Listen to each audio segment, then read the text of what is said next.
O Atlético Paranaense jogou muita bola, venceu a Chapecoense, foi um dos 3 grandes vencedores dessa rodada do Brasileirão. Se aproximou da parte de cima da tabela, o Curitiba deu show contra o Botafogo, mas arrancou apenas um empate.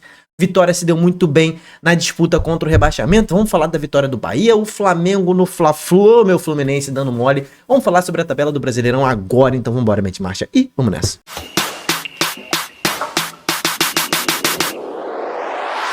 Fala, torcedores, torcedoras, fanáticos e fanáticos, eu me chamo Diogo Cunha, seja bem-vindo ao Torcedorismo. Vamos falar muito sobre os 3 times que mais se beneficiaram no topo da tabela do Brasileirão e os 2 times que se beneficiaram muito na parte de baixo da tabela do Brasileirão. Eu me chamo Diogo Cunha, seja bem-vindo ao canal, se inscreva no canal, batemos 116 mil inscritos em live, tá? Aqui no canal, então você que gosta de live, toda noite nós temos live.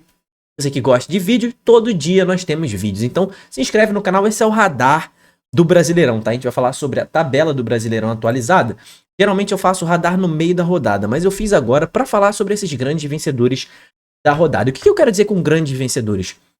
Os times que venceram e se beneficiaram muito de derrotas de rivais diretos, tá? Vou citar o Atlético Paranaense primeiro, que foi talvez o que jogou melhor, né? O Atlético fez um primeiro tempo meio modorrento contra a Chapecoense, mas no segundo tempo melhorou e muito na força aí de viveiros da sua base. Dudu joga muita bola, sou muito fã do Dudu. O Bruninho também entrou muito bem. Tem ainda o Chiquete que tá pra voltar por aí, né? Então tem o Arthur Dias, grande zagueiro, zagueiraço. Então assim, na força da sua base e do Viveiros e do próprio Mendonça também, o Atlético tem um excelente time, o Atlético, né? E um excelente treinador que sabe muito jogar esse tipo de campeonato. Com a vitória do Furacão, o Furacão, ele não sai ali da 6ª colocação do campeonato, porém ele diminui e muito a vantagem dos seus concorrentes diretos. Por quê?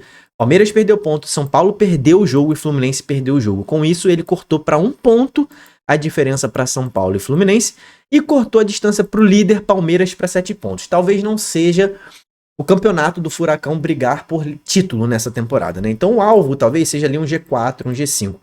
O Atlético se deu muito bem nessa rodada. O Bahia é outro time, né? O segundo time que eu posso citar que foi um grande vencedor na parte de cima, porque ele ganhou o seu jogo fora de casa, viu Fluminense, São Paulo e Palmeiras tropeçarem. Com isso, o Bahia volta a depender só de si para ser campeão. Por quê? Ele tem um jogo a menos em relação a Fluminense, São Paulo e Palmeiras. Caso ele vença esse jogo a menos, que é contra a Chape em Salvador, o Bahia pularia para 23 pontos. Ficaria 3 pontos atrás do Palmeiras. E ainda tem um jogo entre Bahia e Palmeiras em São Paulo no segundo turno, que o Bahia vencendo passa o Palmeiras. Ah, mas e o Flamengo também tem um jogo a menos. Ainda tem 2 jogos entre Bahia e Flamengo para acontecerem. Então o Bahia também depende só dele para ultrapassar o Flamengo. Inclusive o próximo jogo é Flamengo e Bahia. Então foi um dos grandes vencedores e talvez o maior vencedor tenha sido o Flamengo, né? Porque o Flamengo viu o Palmeiras tropeçar, venceu o rival direto e passou o Fluminense. Viu o São Paulo tropeçar e acaba chegando ali, dependendo também só de si para ser campeão. Tem um jogo a menos em relação ao Palmeiras, pode ir aos 23 pontos e ainda enfrenta o Palmeiras 2 vezes nesse campeonato. Então esses foram os 3 grandes vencedores da rodada. Atlético Paranaense, Bahia e Flamengo, considerando topo de tabela. Considerando a parte de baixo da tabela, o Cruzeiro foi um dos grandes vencedores dessa rodada, né? O Cruzeiro venceu, viu o Remo empatar, a Chape perdeu, o Mirassol perdeu, o Corinthians empatar e saiu da lanterna da competição, muito importante para o Cruzeiro. Foi um dos grandes vencedores, mas o maior vencedor foi o Vitória, né? Subiu 4 posições, viu todo mundo aqui embaixo tropeçar praticamente, o Inter, o Vasco, o Grêmio, o Botafogo, o Corinthians, o Remo, a Chape, o Mirassol.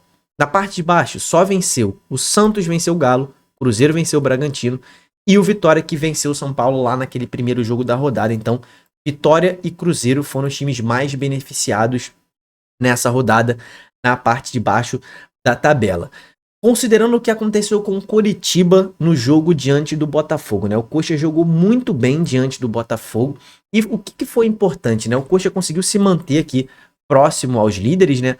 Não viu, por exemplo, o Fluminense disparar, não viu o São Paulo disparar, então ele se mantém próximo do G4, próximo ao G5, e o mais importante foi segurar um adversário direto mais abaixo.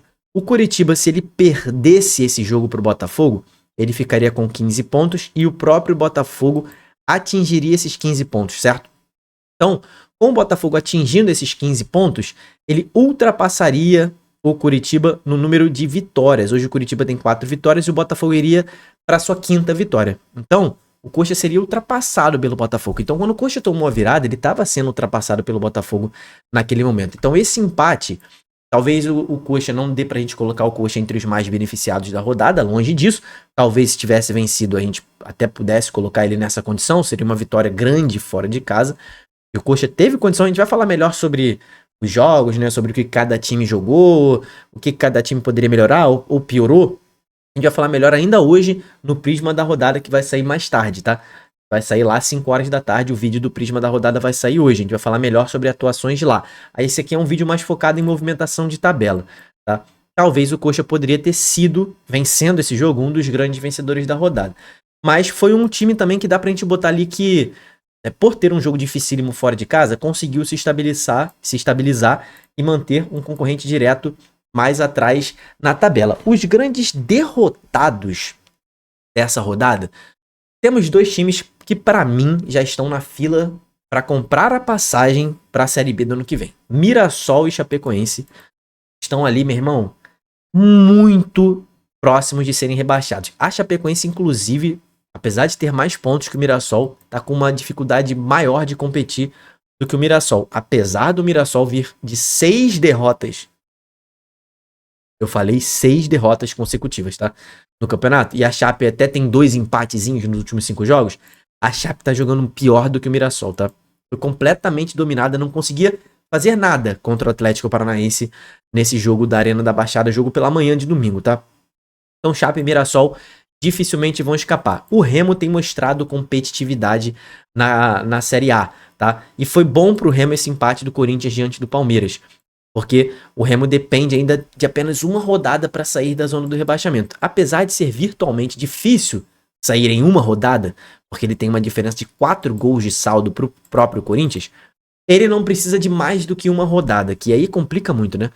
Mais do que uma rodada complica muito. E dos times que estão na zona do rebaixamento, desses 3 últimos colocados, o Remo é quem tá melhor competindo. Só não tá conseguindo vencer, né? Não tá colocando... não tá... Como é que eu posso dizer? Não tá convertendo as suas atuações em gols. Não tá convertendo no placar as suas boas atuações. Poderia ter vencido o Grêmio, poderia ter vencido o próprio Mirassol, poderia ter vencido o Galo. São pontos assim que já são 6 pontos, só nisso que eu falei, né? Então o Remo já estaria nesse momento com 14 pontos, se tivesse vencido esses 3 jogos que eu citei, né? Remo, Galo e Mirassol. O Galo tomou gol no último minuto, o Mirassol tomou gol nos últimos minutos e contra o Grêmio perdeu pênalti, o Talhari perdeu o gol mais feito do ano. Então são 6 pontos que o Remo jogou no lixo e agora tem que correr atrás. É um time que compete. Eu ainda não coloco o Remo nessa fila para comprar a passagem de volta para a Série B, mas é um time que já tá chegando ali na rodoviária para comprar essa passagem, tá? O Remo tem que acordar o quanto antes e começar a pontuar. Mas os grandes derrotados, Mirassol, Chapecoense, eu vou ter que citar aqui como um dos grandes derrotados o Vasco, que viu assim o Santos vencer, viu o Cruzeiro vencer e começa a voltar para a mira aqui da zona do rebaixamento. E aqui no alto, sem dúvida nenhuma, o maior derrotado foi o Fluminense. Esse Fla-Flu, tá? O meu time mergulhou numa crise absurda provocada pela sua própria diretoria frouxa do Fluminense. O time do Fluminense entrou frouxo no jogo contra o Flamengo, talvez abalado pelo que aconteceu, talvez indignado pelo que aconteceu, mas não é postura de se jogar um clássico da magnitude do Fla-Flu. E além de ser achincalhado fora de campo por ter arregado nessa conduta de deixar adiar o jogo do Fla-Flu porque o Flamengo pediu, você que não sabe do que eu tô falando, o Flamengo pediu para passar o Fla-Flu de sábado para domingo, mudou completamente o planejamento do Fluminense. E o Fluminense aceitou ajudar o Flamengo e se prejudicar. Foi achincalhado tanto por torcedores quanto por analistas, jornalistas e a galera que gosta e analisa futebol como eu, foi achincalhado publicamente a diretoria do Fluminense. E além disso, fora de campo, dentro de campo, o Fluminense também, apesar de ter saído com um placarzinho de 2-1, o Fluminense também foi achincalhado dentro de campo. Deveria ter sido mais o placar desse jogo, tá? Deveria ter sido mais. Foi o grande derrotado em tabela, Aqui a gente tá falando de tabela. Em tabela, o Fluminense foi ultrapassado pelo seu maior rival, viu o Palmeiras abrir mais um ponto, foi ultrapassado pelo São Paulo de novo, viu o Bahia encostar com um jogo a menos, viu o Furacão encostar, viu o Curitiba cortar mais um pontinho ali, né? Então na tabela o Fluminense foi, sem dúvida nenhuma, o grande derrotado dessa rodada e moralmente também mergulhou numa crise absurda, tá? Mergulhou numa crise absurda, pra você ver o tamanho de um clássico, né? O Flamengo foi o maior vencedor da rodada e o Fluminense o maior perdedor, sem dúvida nenhuma. O Palmeiras, cara, segue na liderança. Mas dá pra gente citar o Palmeiras como um perdedor da rodada também, tá? Porque foi um clássico contra o Corinthians em que o Palmeiras teve, por meia hora de jogo, 2 jogadores a mais do que o seu adversário.